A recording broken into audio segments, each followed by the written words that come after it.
Good evening and welcome to Wisdom Wednesdays. I'm your host and moderator, Carol. And this is the rest of my team. That's Selvi, Soraya, Fazana, Kamini, Kyra, and Amina backstage.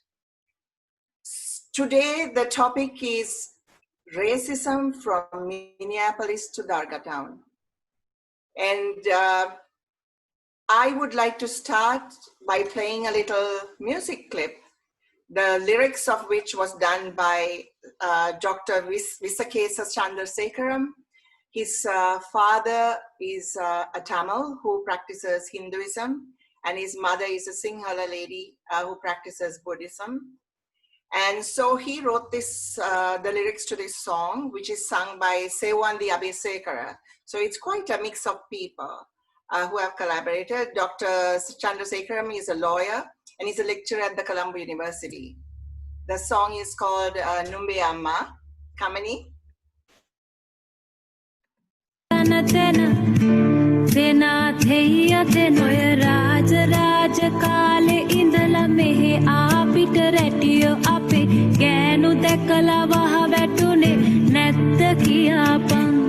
Oya China Indian yonaka kapirisa hamba peta dalayan beri hinda binna bahinne tinorat arhini balalu karavettage tamba pehagesta suddage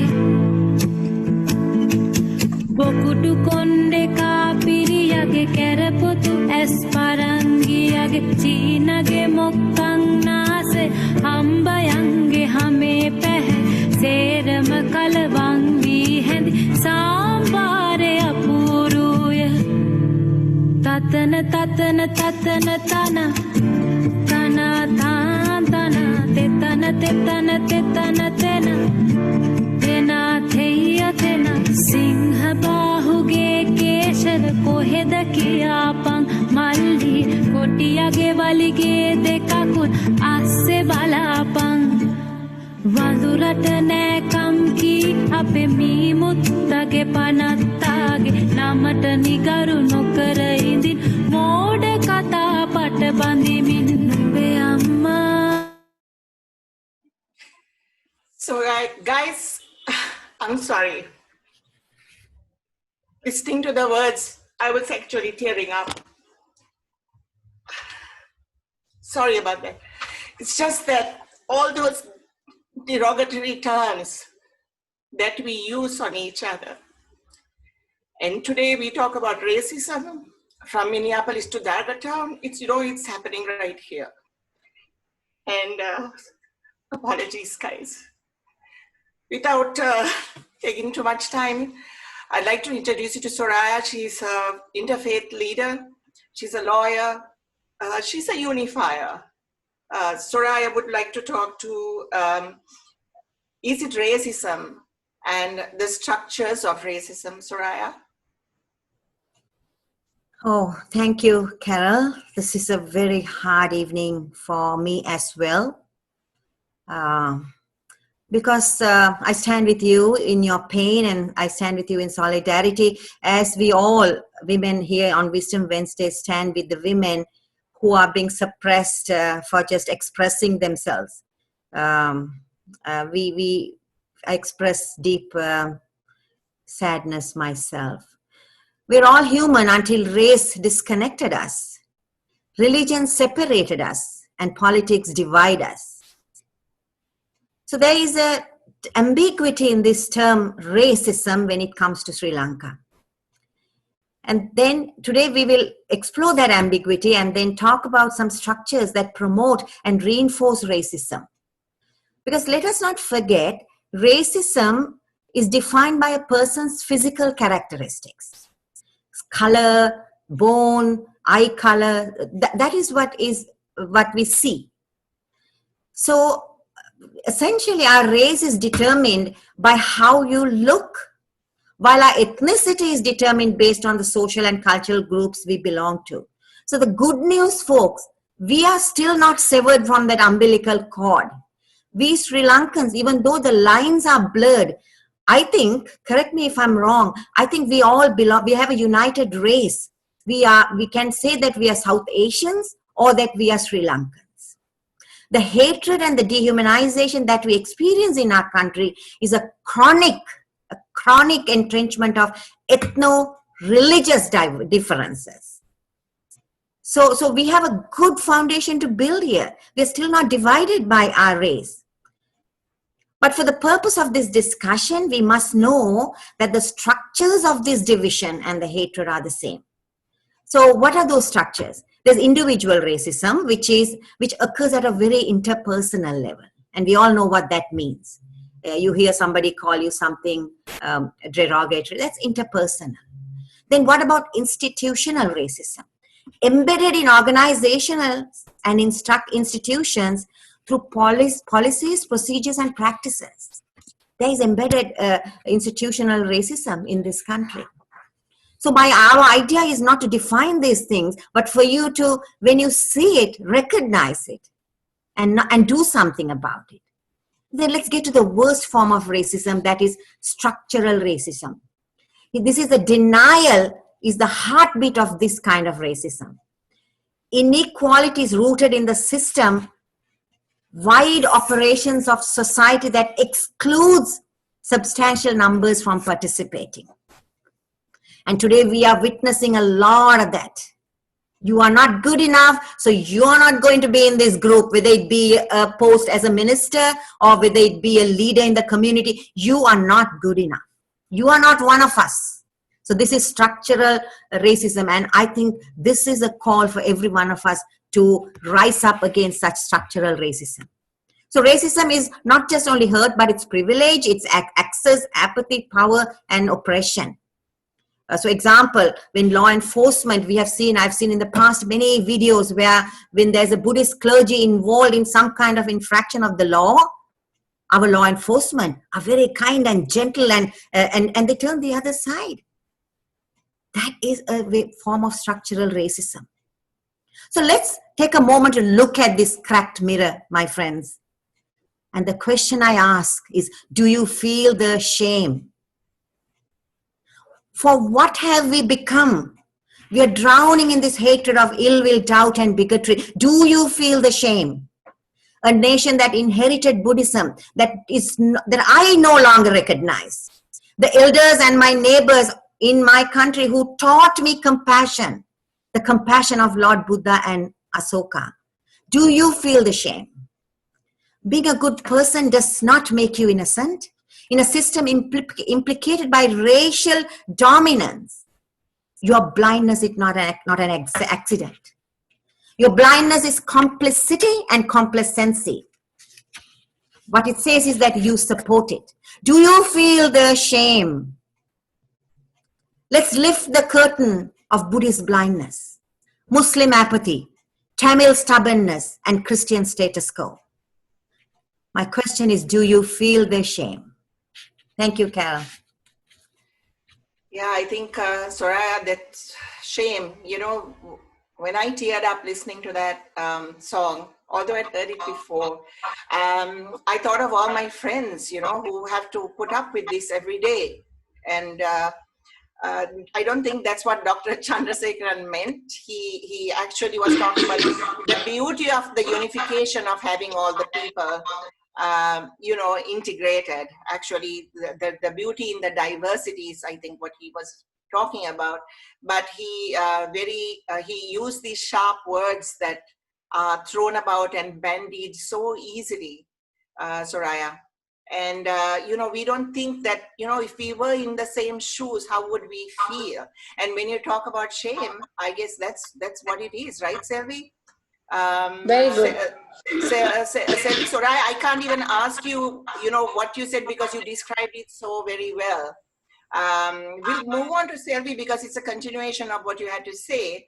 And so Selvi, as you all know, is the CEO of Purnam Foundation. She works a lot with, looking for women to earn a living. So Selvi is going to talk about basis of racism and communalism. What is our personal responsibility in this, Selvi? Thank you, Carol. And thank you, Soraya, for that explicit explanation of racism. Actually, you stole the words out of my mouth. See, racism is actually the power dynamics between two races. And in this altercation, one race suffers and the other race dominates through coercive power. But when the same power dynamics exist between communities of the same race, it may be termed as communalism. It may appear to some that communalism is not as stark as racism. One might say that what is happening to the blacks in the US is nowhere near what's happening to the minorities in Sri Lanka. But it is not so. Because the outcome on the affected communities and the races are the same. The outcome, whether it is racism or communalism, is the same. And because both instances, the affected communities live in fear, they are discriminated, they are hated, oppressed, and vilified. They are made to feel like second-class citizens. Institutionalized coercive power used to subvert and subdue them. They are dehumanized. This is so important. And language is used to humiliate them. Derogatory terms like nigger and demolo and hambea and thambia are used. Now, all of these actually add to the racist, the dialogue in the polity, in the nation's polity. Now, these oppressors are also traumatized. Every time they do something oppressive, they lose a bit of their humanity. But what is our responsibility in challenging this deep-rooted social malice? If you take the case of Tariq Ahmed, the young lad who was beaten up in Durga town, when the three policemen were beating up the young lad, two passers-by going in the three-wheeler joined in the attack. This is, to me, mind-boggling. Why did they take it upon themselves to add salt to the wound of this victim? Should they not have tried to mediate and try to save the boy? Or is it possible that our legacy of 70 years of communalism in this country has made hatred and prejudice and violence and brutality endemic in society? In some ways, the lockdown has allowed introspection to take place in people. The time spent without outwardly distraction has made them come in touch with their inner nature, which is outraged at the injustice that was meted out to George Floyd, and hence the worldwide condemnation. I'm very proud of the Sri Lankans who actually went out and protested in solidarity. The lockdown and the incident has opened the hearts of three white Caucasian males I know personally. The race, the white Caucasian race, which is the privileged race in this instance. One of them is from Minneapolis, and he and his wife just broke down and cried to know that it was happening in their own city by their own people. The other man, this is what is important. The other man was filled with remorse and guilt, and he said to me on the phone, all these days we were looking, but never saw this. We were hearing, but never listened. The beast is in us, and we didn't know. I mean, he really meant what he said. I have heard Sinhalese people say, I am not prejudiced. I have Tamil and Muslim friends. I go to their houses for Diwali and Ramazan. Or I wear a pottu to show solidarity. But the prejudice is in them without even knowing. My appeal to my Sinhala Buddhist majority in this country is that this is your turn to take the lead, to see that this demon is out of our society and our polity. Please introspect. Assume that the legacy of communalism in this country has inadvertently crept into you, and that you are prejudiced, and you need to look that prejudice in the face. So introspect and introspect. Then you will be able to challenge the legacy by speaking up when you see someone being treated unfairly because of the color, language, or religion, by teaching your children to respect all people and to treat every life form with dignity and respect. Thank you so much. I think what you said and what Soraya said, Selvi, you know, it shows in Sri Lanka what we have is not so racism, it's definitely communalism. and it serves only one type of people. It doesn't serve the us, the general population. You know, for us to improve and do something and take this country to a higher place, we have to get rid of this communalism. It doesn't serve us, the people. It doesn't serve us to better the country. And Soraya, did you have something you wanted to add to that about the communalism? Yes, but and then to see that when the whole world is fighting racism, we have a distinct advantage. We don't have to fight that. We are one race. So when we come at a point where we recognize this unity and oneness, we should be able to celebrate our diversity. So trying to celebrate what is to be celebrated is critical in this situation. Also, you know, even scientifically, I was privy to one of my friends' postdoctoral researchers on DNA formation. And scientifically, the DNA formation of all Sri Lankans, the patterns are the same. It may be up-country Sinhalese, low-country Sinhalese, Muslims, Tamils, and even connected with South India, our DNA is the same. Yes, and I think people have to be so vigilant. They have to be super vigilant. When it's time for elections, there's hype of dividing. When it's time for something bad is going to happen, people are pitted against each other. So this is critical. Thank you, Farzana. I think it only serves the politicians, because while, you know, they keep us divided and fighting each other, perhaps they stand to do whatever they want, you know, behind this blanket, you know, that they're hiding behind. And I think we, the people, are so insensitized, you know, to this whole issue. I think it's time to really wake up and think about it, you know. Think about it yourselves, you know, put yourself in everybody else's shoes. On that note, we will go to Kamani. So Kamani describes herself as a Sri Lankan. And Kamani wants to talk about why she stopped calling herself a Buddhist.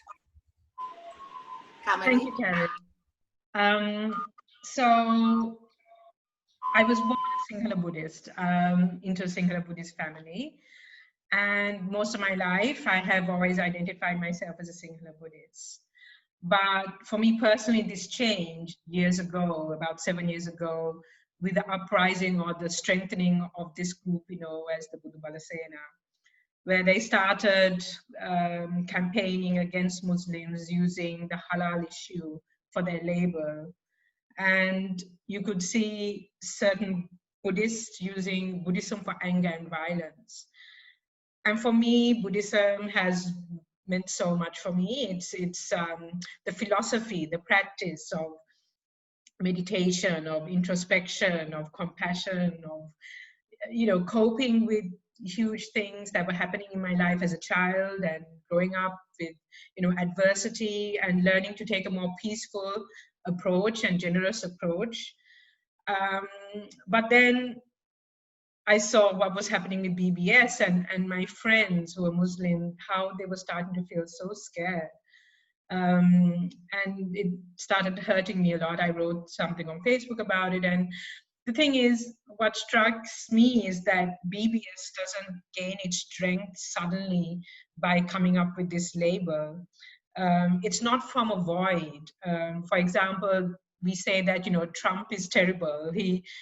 Because he's elected, everything is wrong in America. But for Trump to be elected, there has to be a particular environment and appetite for his kind of leadership. And that's what I feel also has been happening in Sri Lanka for decades. I've heard people who stand out as very strong Buddhists in communities telling me also that, you know, Kamani, we have to stand up against Christians who are trying to take over this country, and has said, you know, we've got to do what it takes. And I remember questioning a particular person I respected a lot, and I said, how can you even think of using violence or being aggressive when Buddhism is totally against all of that? And then if you see the end of the war in 2009, the Sinhala Buddhist identity was so reinforced. It was made a nationalistic approach. You are either with this government that was promoting Sinhala Buddhist with the Singhaya, with the lion, no doubt. And for me, I felt that it was also like creating a strong disconnection from our fellow Sri Lankan Tamils who died in terrible ways at the end of the war. And also maybe also using it as a justification as to why it had been done that way. And my Tamil friends were telling me how terrified they were during that period straight after the war of being attacked. And then for me, my ultimate was when the attacks happened in Alutgama. I was living in Baltimore at the time. I was there for my higher studies. And when I saw that happening, that was it. I felt so ashamed to call myself a Buddhist. It was tough, but seeing how Buddhism was being portrayed and accepted and used for violence was just unfathomable for me. And also in a way also this understanding of, because of my energy work, when you do this work, you realize how every statement or saying of the religious leaders are so connected. And it's us humans down here who have created all these strong labels. And also, it's when we talk about this, you find that it's the very extremist Buddhists that are making the noise. Another example that was terrible was when I happened to go back to Sri Lanka a few months ago. This was soon after the attack on the Christians with the Easter bombings. And you saw in Kurunegala, people just running amok, doing what they wanted to, and they killed the Muslim men. And then I remember a family, a Muslim family that's close to me. They lived in a predominantly Muslim village, and they were so terrified. I remember this friend calling me saying, we hear that people are coming to attack us. And he was saying how they're all trying to protect each other, that they've all got these little schemes on how they're going to look after each other. And I reached out to a friend who was able to kind of say that to try and look into this situation, which fortunately did not materialize. But I was thinking, here I was at home, a Sri Lankan, a Sinhalese Buddhist, totally not afraid of what could happen to me. And I'm talking specifically about BBS at this point, and we've heard about how its ideology is also influenced by Viratu from Myanmar. And just an example as to how bad things could become. I remember many years ago watching a video done by Nicholas Kristof. He's a New York Times columnist, and he did this extensive footage and coverage on the Rohingya. And there was a video where he interviewed an 8-year-old Burmese boy. And he said, asked him, what would you do if you saw a Rohingya? This boy was 8 years old. And his question with a smile was, I would kill that boy. And I was thinking, my goodness, what have we created? What kind of world are we creating? And these are supposed to be people pushing Buddhism. And Buddhism is a religion or philosophy which is founded on compassion and inclusion. Another community that also faces a lot of discrimination is the LGBT community. How their derogatory terms are used on them. And in Buddhism also, I checked up on this years ago because one of my friends who's gay, she was coming out and she was feeling so much guilt. And I found this stuff on Buddhism, one of the sutras, talking about, like, even referring to this aspect about how if love is love is love, that's all that really matters, even in gay relationships. I mean, it has to be said, unfortunately, for people to understand. So if I were to think about, okay, why is it that, we've come to this place? We talk a lot about apathy of the Sinhalese majority in Sri Lanka, especially those who practice Buddhism. And one thing I feel could be is that in Buddhism, there's the talk a lot about how karma, people experience certain things due to their karma. And so in a way, people deserve what is coming to them. And I think, well, other Buddhist luminaries talk about, the need to address social injustices And also most of these social injustices are brought about by humans. And this is something that the Dalai Lama talks about. He says, you know, we have to get involved because humans have created this problem and we expect some other outer being to solve it, but you can't because you are the ones who created it. So you need to solve it. And I've read in other Buddhist texts about how we need to use Buddhism not to create division and not to create political parties, for example.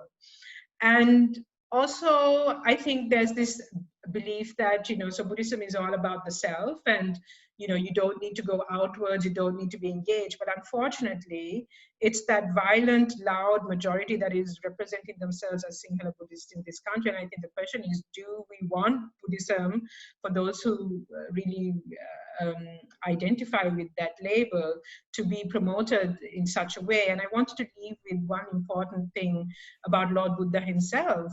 He was the ultimate peaceful activist. If you look at his work, he was from this high caste family, and his philosophy cut across all castes. I remember as a child listening to these stories of how someone from the untouchable caste went into a culvert and he told him not to, and he joined the Buddhist clergy. And today you see why that was so important, you know, and it's sad that we still have these strong divisions based on caste also. So that's what I wanted to share. And yeah, that's thanks, Kamini. I mean, I think sometimes it's not the majority who's shouting that matters as much as the silent majority. I think the enablers. You know, if you are comfortable in your shoes, you don't want to make waves. And I think that therein lies the problem. It's not so much, I think the troublemakers are actually a minority in my opinion, but it's the silence of the majority that actually hurts. And on that, Fazana is a behavior specialist, as you all know. And she's going to talk about the rising of the new conscience, hope for a better tomorrow. So there's always hope, right? We have to think that there's a better tomorrow. Fazi? Thank you, Carol, and thank you, Kamani. I mean, you spoke about Lord Buddha, and I think he was one of the people who had no ego. And this is the angle I want to touch on. Racism is an ego-based human dysfunction. The ego thrives on identification and separation, right? So we seem to be a nation that thrives on dualism, having another as they or them very often. So we distinguish ourselves as black, white, rich, poor, Christian, Muslim, Buddhist, fat, skinny, and so on. So we see this at the very highest levels of society, and in a divided government as well. So this division trickles down to the community level further, and we are a nation now divided in so many ways that racism seems to be just a part of a larger systematic dysfunction.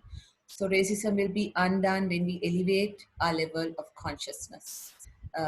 So the collective ego usually is more unconscious than the individuals that make up of that ego. For example, you know, in crowds, which are temporary collective egocentric entities, if a crowd is capable of committing atrocities that the individual away from the crowd would not ever do, like some of the incidents that we have come to. So this ego then becomes a collective ego. And then you have to question yourself within and sort of do a course correction. And can you do that? Are you capable of that if your mind has not reached that level of consciousness? So this is what I want to reach out to, because it's not about organized religion, it's beyond that. A new consciousness emerges when some people feel, you know, that they call upon from groups that reflect the enlightened person. So these groups will definitely not have any collective egos. So I think many people are already aware of the difference between spirituality and religion. They realize that having a belief system, as we discussed in some of the previous speakers as well, you know, doesn't make you for that, you know, just spiritual, no matter what form of belief you have. the new spirituality, the transformation of consciousness is rising to a large extent outside the structure of the existing institutionalized religions. So responding to a radical crisis that threatens our very survival today, even COVID-19, which is humanity's challenge now, the dysfunction of the egoic human mind was recognized 2,500 years ago, or even maybe beyond, right? But until very recently, the transformation of human consciousness is only, awakened. Only now. Only now we are finding this mindfulness, this consciousness, this inner spirituality. So I feel a significant portion of the Earth's population will soon realize and recognize, if they already haven't, that humanity is faced with just two choices: to evolve or to die, right? Because we need to evolve into a better mindset, a better thinking in terms of how we look at ourselves within and how we look at each other. And we have to get rid of our ego. So 20 years ago, Professor Charles Lawrence wrote about the ego and the equal protection, reckoning with the unconscious racism. And this article is considered a foundational document for critical race theory. And I feel if the structures of the human mind remain unchanged, we will always end up recreating fundamentally the same world, the same evils and the same dysfunction. So I would like to encourage us to have a more conscious awareness beyond religion and, get rid of your egos so that we can come to terms with a better tomorrow and avoid such issues as racism, which is just one of them. Thank you. Yeah, Fasana, the thing is, this time is ripe for change, for the better, us individuals. And we can't expect the collective. We have to work on ourselves, and that perhaps spreads to our families and friends, and that will spread to the rest of the people. If we wait as a group or as a country or as a whole to change, I mean, that's not going to happen. It's like, each one of us have to take responsibility. What are we teaching our children? Do you want a better tomorrow for your children? Or do you want this to go down deeper into the dust? I mean, we have to save each other and the human races. After all, it's about humanity. It's not about race. It's not about communalism. It's about humanity at the end of the day, right? Yeah, the challenge I have, Carol, is the individual sometimes maybe on this journey, but when a group collectively goes, this is what we've seen, right? Even in some of the incidents we've experienced, they join the bandwagon, and they would not agree with some of the things as an individual if we walk away from it, but collectively the egos fuel each other. Yeah, that's right. So Raya, you were saying something. Yeah, so the lesson I believe from Minneapolis to Durga town is that Minneapolis didn't happen overnight. It is years of grief, unheard, unsolved, unacknowledged grief. So in Sri Lanka, we are just piling up on that. And it is critical that we, as you said, Carol, we do something about it. And as Fazana said, it's the collective egos that is taking us to this low level of there's nothing but shame in how we can promote this kind of racist hatred. Yeah, that's the thing is, we have to look to our conscience. Do we have a conscience? Sometimes we think, okay, I have a conscience, maybe the next person has a conscience, but they don't take conscience the same way that we think about consciousness. They don't think about shame. And, their shame is in being, either crying when you're a man or that kind of shame that they feel, which they shouldn't, right? So what the shame should be is for this collective ignoring of all the, bad things that are happening. We can be better, right? We can do better. So, and we must do better. On that, Kyra is a mindfulness and meditation teacher. She was a bhikkhuni for 17 years. So I always am in awe of Kyra's words of wisdom. Kyra is going to talk about the Buddha's teaching on openness and inclusiveness and the dogma, sectarianism and nationalism are incompatible with the Dharma. So, Kyra, tell us more about this. Thank you, Carol. And I'm just so appreciating all of the thoughts and wisdom that's been shared thus far. What's coming up for me is just the general tendency that everyone's pointing to of the need to have an other, right? That Buddhism's deepest insight is that we don't have a separate self. This, what you were just speaking of, Farzana, about needing to transcend this egoic, the small self. So Buddhism's, I think, biggest gift to humanity is this understanding that we're a process. We're not a thing that's static, but we're everything that flows into us, all that's come before, all the ancestors, all the food we've eaten, all the books we've read, all the friends, everything makes up who we are, and we're constantly changing. There is nothing you can point to and say, that's me, because it's in the next moment, it's already something else.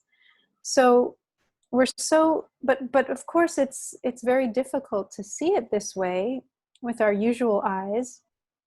So we get caught in thinking we are a separate self that exists over here and someone else is different and exists over there. And then we do that on a collective level. And it's just important, I think, to take stock of this basic human tendency to need an other in order to know who we are. Think about that just a moment. Like, if there were only Sinhala Buddhists in Sri Lanka, then what? Then there would be some faction within that one religion. We would have to find some way to say, well, we're the Buddhists who go to the temple, and those are the Buddhists who don't go to the temple. Something, right?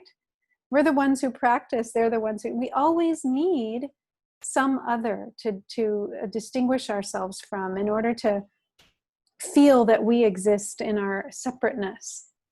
So I just I've been sharing this quote a lot in these weeks since George Floyd was murdered.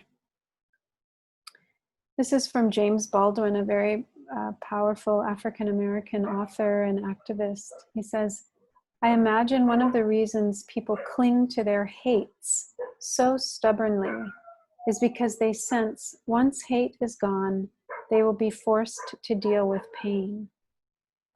So we have to see how all of our expressions of hatred, of discrimination, of violence are ultimately deep expressions of personal pain, of personal vulnerability that we have not met, that we have not been able to confront or be with.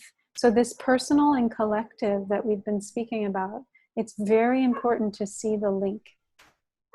So when I think about the history in the US of lynchings, of brutality of white people towards African-American people, towards indigenous people, there's a wonderful book that I've been teaching from. It's called My Grandmother's Hands, Racialized Trauma and How We Can Mend Our Hearts. And it's about the US specifically, the history of trauma and racialized trauma in the US. But the point that is new in this book is it says the reason white-bodied people could brutalize Black-bodied and indigenous-bodied people is because they had been brutalized in Europe before they colonized the New World. There was mass, public torture was commonplace. They didn't have jails, they didn't have prisons, so they tried to punish people in the most horrific ways publicly to discourage crime. So you'd have people mutilated and pillories, noses cut off, ears cut off. That was something you would see on a daily basis walking through a European town. And then you had persecution of one religion against another, Catholics against Protestants. So you had the Puritans escaping. They were refugees coming to the colonies. And they brought that unhealed trauma with them. And what Resmaa Menakem, this author of the book My Grandmother's Hands, he says, when unhealed trauma is in us, we blow it through other people's bodies. So if we want to understand, I think, the roots of this violence, this communalism in Sri Lanka, it stems in unhealed trauma in each of these people who are committing violence to others. There are wounds that haven't been understood, that haven't been healed. And so the only way the body can hold that pain is to make someone else feel it, because we won't feel it. We won't feel it, so we have to push it into someone else's body and make them feel it. Yeah. So just a final word about, to me, the Buddha's whole the whole path of Buddhism was about openness, was about not being attached to any view, even a Buddhist view. I don't think the Buddha would have called himself a Buddhist, just like Jesus Christ would not have called himself a Christian. They were beyond those labels. They were beyond that need to have something to defend oneself behind or, identify, attach to as an identity. So the Buddha was all about let go. It's our views, it's our attachment to views that causes us to suffer. So if we can release that and be with the truth in every moment it's different. This moment has never come before. It will never come again. We can't know what's going to be in any one moment because it's fresh, it's new. So we have to throw away our ideas, our attachments. Just like if we want to go from this rung of the ladder to the next rung, we have to leave this rung. That means we don't know what's going to come. We have to be in this unknown, in this, uncomfortable place of not having a place to land. And dogma, violence, discrimination, it comes from trying to have a place to land and stick to that place. It means we never get to the next rung because we're so attached to this rung. And we won't let anyone else come and be on our rung because it's ours. You see how absurd that is when we're all on this journey and there's place for everyone. Yeah. Wow. I'd like to come in on this, Carol. Yeah. Yes, I think please. you made a very good point about we must take responsibility, right? I mean, wonderful views are coming through the panel. Farzana, yours is absolutely spot on about the transformation that needs to happen within us. But it starts with us, me. I think the change begins with me, right? And also, if you notice what's happened in the US, I think it's partly because of COVID lockdown. The white majority has come out. You see, and now I know the change will happen. And because those people, the privileged lot, who didn't see now all these years, who didn't hear, who didn't listen to these people, they have all come out. And if you look at the protest marches, majority of them are white males. And now the change will happen in the US. It will happen. And similarly, I would call upon the Sinhala majority to come out on this. Please do come and please state what is not just in this society, what is not right in this society, what needs to be done in this society, and please do not be a silent majority. Please come out, and it is your responsibility. I'm so proud of Kamini, who has come out as a Sinhala Buddhist and claimed that, that she's going to be one of those people who feel that they're aware of this situation and they would want to change it. We want more of Kamanis in this society. Yeah, Selvi, I want to ask Kamini a question actually. Why is it important to use the Sinhala Buddhist privilege in Sri Lanka today, Kamini? Have you got an answer to that? I'm sorry I'm putting you on the spot, but it's something I don't understand because Buddha talked about impermanence, right? So when you say I'm Sinhala, that's claiming that. and saying impermanent, Buddhist, that's also claiming something, right? So you're actually attaching yourself to something, as Kyra was saying.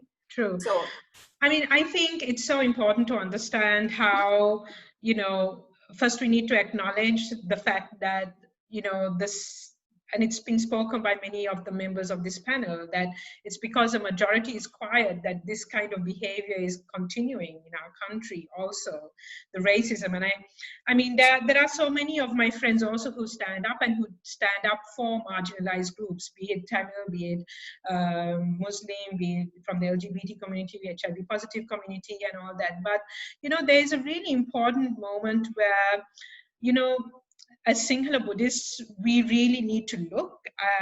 Sometimes, and too often, when I try to engage my friends in this work, I feel there's this apathy. There's this, I am okay, so it's okay, right? But I think it's only if they understand what it is to be in these positions that they will really understand that something needs to be done. And also, I think there's this blindness. I want to relate a story of something that happened to me actually recently when I was going for Black Lives Matter protest in Vienna. My partner is white, and we were walking towards this protest, and an Austrian lady came up to my face pretty much, and she said something in German. She was angry. She didn't say it to people in front. She didn't say it to my partner. And she walked past. I knew something was wrong, turned to my partner, asked what it was that she said. He was in shock. And then she said, keep your distance. And I was furious. And my partner at that time was shocked. Now he's been trying to get involved in this work. And what really struck me was, so yes, he ran after her later on to try and speak to her. But it took him, his experience was shock because he doesn't know what this is. He never expected it, right? And so that's what it is to be in a place of absolute privilege all your life. And Sinhalese Buddhists in our country, the majority have experienced that absolute privilege. And I saw this fantastic post of a person who writes about why we need to really reflect, because we as Sinhala Buddhists have gained by the suppression of minorities in our country, systems, opportunities, resource allocation, everything. So, and also if I don't know, Sinhalese Buddhists are so concerned about this violent approach of Buddhism that is being put out, then we really need to step up and give another narrative, give another space, creative, and it takes action, it takes purpose. Once again, we were listening to a Black Lives Matter call, and people from the different groups, from the different states who are representing the groups, were talking very clearly about what their demands were and how they were trying to get those demands, right? And I think that there needs to be that real organized aspect of Sinhalese Buddhists. Like, I mean, unfortunately, everything becomes political, but I know there are lots of people who do still want to see positive change, support their fellow Sri Lankans, to not feel this sense of oppression and suppression. Because also what happens is that the more you suppress, because I know my minority friends are so careful about what they say and how they behave, because they're terrified of the repercussions that could come to them. It's a reality. Okay, so what happens is that if you keep oppressing, and people who are being oppressed have to stay quiet, keep on staying quiet, what happens is at one point there's going to be an explosion.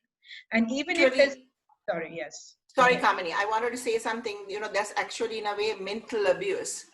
It's like some being in a relationship with a husband and wife and having one party tell the other party you're useless all the time. Yeah. Right? And in the end, you start believing it. And, partly, I mean, I don't know whether you guys agree with me, but, this communalism we have here, it's kind of, in a way, mental abuse, because you're always keeping somebody else feeling scared and worried. And that should not be. This is your home. I mean, I heard somebody say the other day, the Sinhalese people have a place to speak Sinhala only here. I mean, what does that even mean? You know, does that mean the people who speak Tamil here, people who speak English like we do speak English, are we supposed to go to some other country?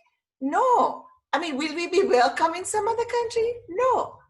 Right? So we have to all learn to get along. I just wanted to ask Kyra Kamani, if you don't mind, you know, the fact that the monks here, you know, some of them are fabulous. I come across them when I go into the jungles, you know, they are, I can listen to them for hours. It's like listening to you, Kyra. And I think a lot of them have got caught in this whole rat race, and, you know, with the cell phone in hand, driving the Pajero, whatever. Have they forgotten that, you know, they have forgotten to save the people's soul, you know, by teaching them about Lord Buddha, what Buddha stood for. So, Kyra, would you want to say something about that? I mean, Sure. Well, I think, you know, the history is complex and needs to be understood, like how these ways of conflating Buddhism and nationalism, how that has come to be. But, you know, there's the teaching in the Buddhist sutras of the better way to catch a snake. And the Buddha says very clearly, my teachings are easy to be misunderstood. They're like a snake. If you pick it up by the tail, it'll turn around and bite you. You have to get a forked stick and put it right over its head and then pick it up, and then only you'll be practicing these teachings correctly. They won't bite you. So I think I say this with my deepest respect, but I think there are people all over the world who pick up the Buddha's teachings by the tail and they come around and bite them. And it doesn't help. It doesn't help anyone. If we use Buddhism in the name of violence and in the name of oppression and in the name of discrimination, this is exactly what the Buddha didn't want us to do. And so we really need to question, what is it that we are practicing, and is it really the teaching of the Buddha? Because we can pick it up wrongly and get attached to it. You know, there's the other teaching of the Buddha that said, okay, my teachings are like a finger pointing to the moon. What I want you to see is not my finger. I want you to see the moon. Don't get attached to my finger. This isn't it.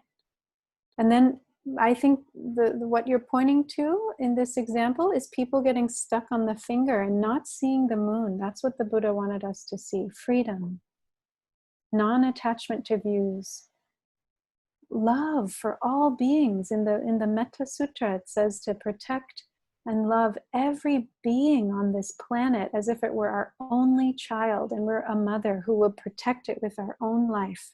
We'll protect every single being with our own life. That's what the Buddha said. Not, you know, put me on a pedestal and fight and kill and die for me. No way, no way.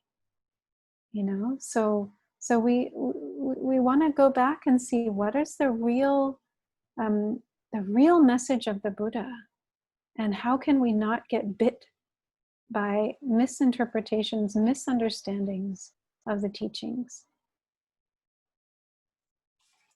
Kyra, Yeah, for Zana, how we develop a higher conscience and get rid of the egoistic stance is something, you know, Fazana was talking to. Also, some people are very cynical, right, about this whole aspect. When they, for instance, you know, when we had talked about this topic, I think somebody asked, you know, oh, are you trying to get, you know, more traction by stating, you know, that particular topic you put down from racism from Minneapolis to Durga town? Actually, maybe Soraya, you can explain why that we use that, you know, to show the differences between racism and communalism actually here, right? But before we get to Soraya on that, Guys, you want to add something? We are coming towards the end. And if you want to leave this on a positive note, Fazana, do you want to say something? This is my dilemma, Carol. I mean, we are a Buddhist nation, and if you listen to Kyra and everyone else and look at Lord Buddha's preachings, we won't have a problem if we practice Buddhism as a Buddhist country and followed what Lord Buddha said. We get rid of our egos, we don't have attachments, and we reach a high level of who we are and our inner self and our consciousness. And how do we get there and where do we start? I mean, this is a start, but I think we need to, the moment we go on a Buddhist platform, it becomes again sort of, it's misinterpreted, and they get, like Kara said, the other end of the tail, and it bites us because it becomes a whole racial divide. So it should be more, that's why I say it should be more on a more spiritual, philosophical platform of consciousness and how we promote it, mindfulness. And I think there are more enlightened people in society today who follow this journey, but I think there should be much more. And that's the challenge, I feel. Yeah. Thank you, Fazi. On that note, Soraya, we want to leave some wisdom with everybody who's watching. Yes, definitely. Yes, thank you, Carol. I mean, listening to every one of you, we have learned to live with this hatred and racism and division. And I think, as everybody said, we cannot solve this alone unless and until the majority Buddhists join us. It is of critical importance that they join us, and that's what we saw with the Black Lives Matter movement. The signage has changed. The protesters are carrying "Stop the White Silence." So we are at that juncture even in Sri Lanka. And then in a racist society, a divided society like us, it is not sufficient for us to say, I am not a racist. We must be anti-racist. It's not just sufficient to say that. So talking about one of the most critical things that we can do is we must begin to question individual responsibility. I myself, I don't have all the answers, but I know that I cannot look away when during the COVID, when Muslim bodies, people who are not COVID infected were told that they need to be cremated. That was crossing a certain line. And I don't know who spoke against it. We say the regular lines, but did anybody take a sign, go to the street and say, this is wrong for our Muslim brothers. This is not right. So that is the kind of activism we need in Sri Lanka today. Because, friends, promoting hate is easy. I mean, and we will win. No effort is needed. But this is very short term. If we want to get long-term reform and change, we have to really work to change policy. And I want to finish to ask our own selves, what kind of a person do I want to be? That is the question you need to ask. Because when there's love in your heart, you can spread love.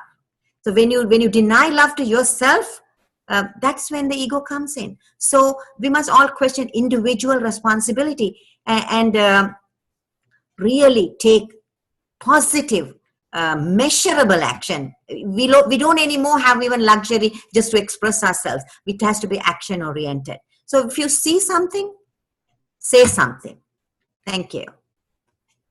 You know, before we sign off, I want to tell the participants, you know, we've had people joining us. We hope they ask us questions, but quite often they agree with some of the stuff we say.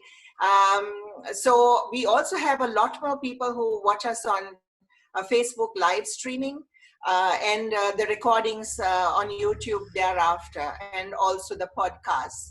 Please stay with us, guys, because this is very, very important conversations we are taking forward.